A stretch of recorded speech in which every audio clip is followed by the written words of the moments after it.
येणाऱ्या लोकसभा निवडणुकीच्या निमित्ताने आपण राज्यातील विविध लोकसभा मतदारसंघाचा आढावा सध्या घेतोय। अशातच आतापर्यंत आपण पश्चिम महाराष्ट्रातील सर्व मतदारसंघांचा आढावा घेतला, त्याचबरोबर मराठवाडा आणि खान्देश भागातील काही लोकसभा मतदारसंघाचा देखील आपण याद्वारे आढावा घेतला आहे।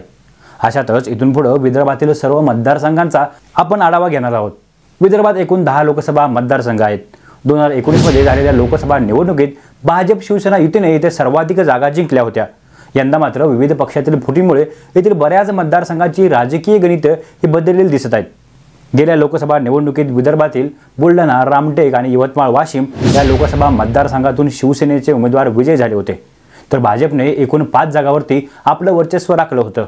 शिवसेना पक्षाच्या फुटीनंतर निवडून आलेले हे तिन्ही खासदार शिंदेंसोबत गेले, त्यामुळे विदर्भातून उद्धव ठाकरेंची ताकद ही सध्या कमी झाल्याचे चित्र दिसत आहे। परंतु आजही या भागातील विविध मतदारसंघात बाळासाहेब ठाकरे यांच्या विचारांना मानणारे मतदार आहेत, त्यामुळे त्यांची साथ उद्धव ठाकरे यांना मिळण्याची शक्यता येत्या निवडणुकीमध्ये दिसते। यापैकी सर्वप्रथम आज आपण यवतमाळ वाशिम लोकसभा मतदारसंघाचा आढावा या व्हिडिओद्वारे घेणार आहोत। सध्याच्या घडीला राज्यात सर्वाधिक चर्चेत असलेला लोकसभा मतदारसंघ म्हणजे यवतमाळ वाशिम लोकसभा मतदारसंघ।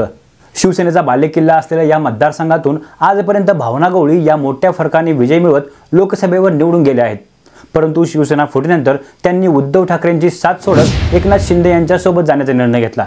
त्यामुळे यंदाच्या निवडणुकीत या मतदारसंघातील चित्र काय असेल हे येत्या लोकसभा निवडणुकीमध्येच आपल्याला समजून येईल। एकीकडे भावना गवळी यांनी पुन्हा एकदा लोकसभेत जाण्याची जय्यत तयारी सुरू केली आहे, तर दुसरीकडे उद्धव ठाकरेंनी देखील मतदारसंघ पिंजून काढत गवळींच्या विरोधात तगडा उमेदवार देण्याची व्यूहरचना आखली आहे। त्यामुळे नेहमी एकतर्फी होणारी या मतदारसंघाची निवडणूक यंदा मात्र अगदी चुरशीची होणार यात कोणतीच शंका नाहीये। खासदार भावना गवळी यांच्यावर या अगोदर ईडीने तसेच 8 करोड रुपयाचा आयकर थकवल्याप्रकरणी आयकर विभागाने कारवाई केली होती, परंतु नंतर त्या शिंदे गटात गेल्या आणि त्यांच्यावरील कारवाईचा फेरा हा काही अंशी बंद झाला। त्यामुळे सरकारी एजन्सीच्या भीतीमुळेच भावना गवळी या शिंदे गटात गेल्या का अशी भावना येथील मतदारांमध्ये तयार झाली आहे। दुसरीकडे भाजपने केलेल्या विविध सर्वेक्षणातून भावना गवळी यांची यंदा निवडून येण्याची शक्यता कमी असल्याचे समोर आल्याने या जागेवरती भारतीय जनता पार्टीने दावा केला आहे। भाजपच्या बऱ्याच आमदारांचा भावना गवळी यांच्या उमेदवारीला देखील विरोध आहे, तर या मतदारसंघात सर्वाधिक आमदार हे भाजपचे असल्याने लोकसभेचा उमेदवार देखील भारतीय जनता पार्टीचाच असावा असे मत येथील भाजपच्या विविध नेत्यांचं आहे। अशातच काही महिन्यापूर्वी या मतदारसंघात मुख्यमंत्री एकनाथ शिंदे यांची होणारी शिवसंकल्प अभियान यात्रा ही अचानक रद्द झाल्याने भावना गवळी यांना यावेळची उमेदवारी मिळेल का याबाबत शंका व्यक्त केली जात आहे। तसेच या मतदारसंघात बंजारा समाजाचे प्राबल्य बघता शिंदे गट विद्यमान मंत्री संजय राठोड यांना लोकसभेच्या रिंगणात उतरण्याची शक्यता देखील याद्वारे दिसून येते। त्यामुळे या मतदारसंघातून उमेदवारीसाठी महायुतीमधून शिवसेना आणि भाजपमध्ये रस्सीखेच सुरू असल्याचे दिसत आहे, तर दुसरीकडे महाविकास आघाडीमधून उद्धव ठाकरेंबरोबरच काँग्रेस पक्षाने देखील या मतदारसंघावर दावा केला आहे। गत लोकसभा निवडणुकीत काँग्रेसच्या उमेदवाराने या ठिकाणी 2 नंबरची मते मिळवली होती। तसेच काँग्रेसचा हा पारंपरिक मतदारसंघ असल्याकारणाने या मतदारसंघावर त्यांनी दावा करणं साहजिकच आहे। अशातच काँग्रेसमधून माणिकराव ठाकरे आणि त्यांचे चिरंजीव जिल्हा परिषदेचे अध्यक्ष राहुल ठाकरे यांची नावे ही सध्या चर्चेत आहेत। काही दिवसापूर्वी बंजारा समाजाची काशी असलेल्या पोहरादेवीच्या दर्शनासाठी उद्धव ठाकरे आले असताना त्यांनी आपल्यासोबत गद्दारी करणाऱ्या त्यांची जागा दाखवत त्यांना पराभूत करा आणि पुन्हा एकदा बाळासाहेबांचा विचार मानणाऱ्या उमेदवाराला निवडून द्या असे आवाहन केले होते। अशातच नंतरच्या काळात पोहरादेवी गडाचे महंत सुनील महाराज यांनी ठाकरे गटात प्रवेश केला, त्यामुळे त्यांचे नाव हे येत्या निवडणुकीत ठाकरे गटाकडून सर्वाधिक चर्चेत आहे। त्याचबरोबर माजी आमदार संजय देशमुख हे देखील ठाकरे गटाकडून निवडणूक लढण्यासाठी इच्छुक आहेत। त्यासाठी त्यांनी कार्यकर्ता हुंकार मेळाव्याच्या माध्यमातून मोर्चे बांधणीला देखील सुरुवात केलेली आहे। तसेच या मतदारसंघामध्ये त्यांची चांगली ताकद देखील दिसून येते, त्यामुळे सेनेतून उमेदवारीची माळ यंदा कोणाच्या गळ्यात पडणार हे पाहणं महत्त्वाचं ठरेल।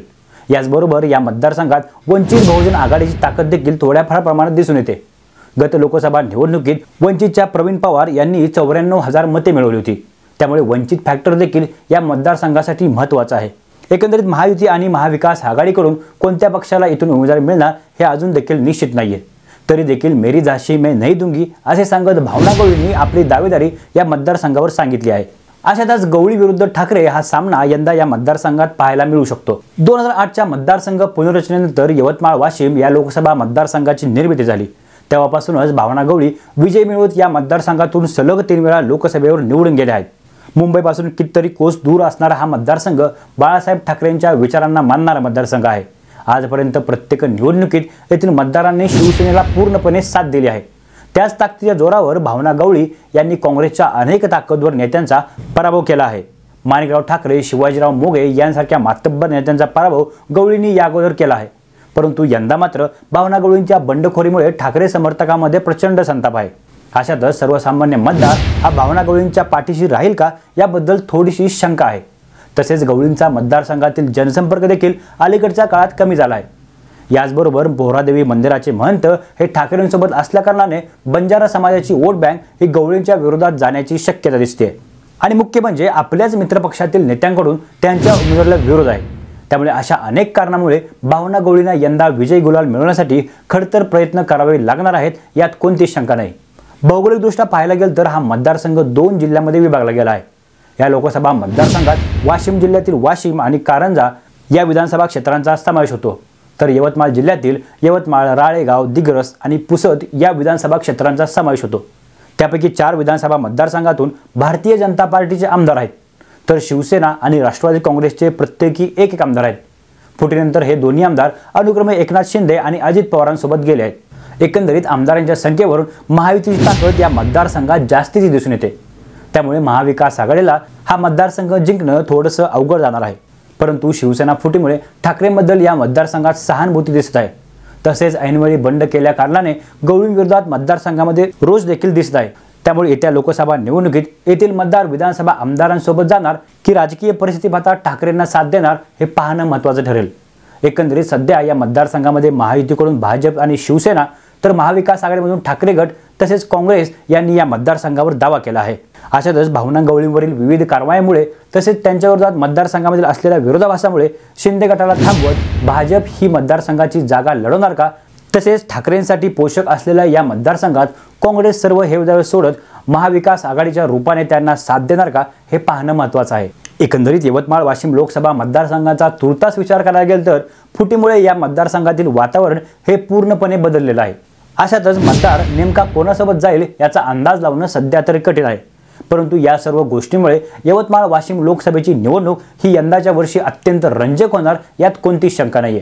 एकूणच येणाऱ्या लोकसभा निवडणुकीमध्ये यवतमाळ वाशिम लोकसभा मतदारसंघाचा पुढचा खासदार कोण असेल असं आपल्याला वाटतं याबद्दलचं मत आपण नक्की कळवा आणि हा संपूर्ण व्हिडिओ आपल्याला कसा वाटला हे देखील कमेंट बॉक्समध्ये सांगायला विसरू नका। तोपर्यंत धन्यवाद।